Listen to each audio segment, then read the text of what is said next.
Setup is now complete for the Bataille de Mont and the French are just about ready to launch their assault on those Allied positions. Napoleon, under the blue counter here in the centre, is based around La Belle Alliance. Here's some movement restrictions. He's based in the centre, sort of centre right of the French position. He's set up artillery along this ridge. He has the Erlon's Corps on the right. Some heavy cavalry and some light cavalry around to the right here, the guards in reserve. But his plan for this day, the 18th of June, centres around the placement of Ney under this blue counter here. He's set up Ney with Ray and his corps.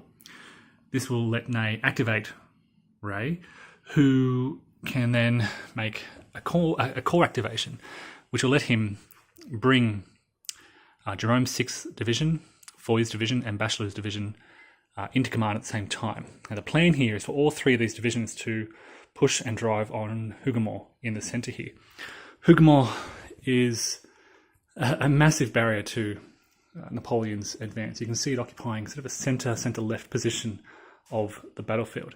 Any attempt to advance through here is going to receive fire, as they did historically, from these Allied positions in Hougoumont and behind Hougoumont.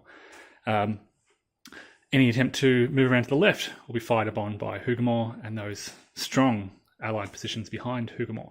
So the French are going to do pretty much what they did historically and attack Hougoumont, but they're going to make some slight changes in these plans. Historically, the French launched about 5 or 6, 7 different waves of attacks on Hougoumont, but they were relatively small attacks. What we're going to do here is attack with all three of Ray's divisions simultaneously. Jerome and his 6th Division is going to move around to the left and protect the left flank. Bachelot is going to move through the paddocks here on this right flank, while Foy pushes up straight through the centre, through the woods here, and will drive, take that centre position in the drive on the chateau itself. The yellow markers represent potential light cavalry activations throughout the French position. The aim here is to secure Hougoumont early in the day. With that secure, this really frees up the French to respond to what has happened. If the Allies are sending reinforcements in, they can respond accordingly. If we shift around, we can see how Wellington has set up the army of the Low Countries, as it did pretty much historically.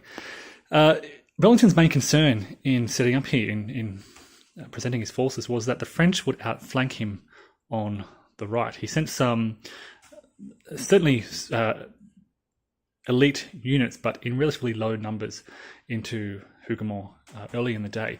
They were reinforced later in the day by these other strong British Guards units in the centre. He has the Brunswickers behind his line here, the Dutch Belgians over on his right, some artillery and some cavalry, some light cavalry in the centre, much more cavalry in the middle here. So his main concern was that the French would outflank him on the right. You can see, just looking over the Allied positions, he has a very strong right flank here and a relatively weaker left flank. These are Hanoverians and some Nassauers in the centre, with some light cavalry over on the left. Historically, of course, Wellington believed the Prussians would arrive from his left earlier than they did, and he wasn't as concerned about his left flank.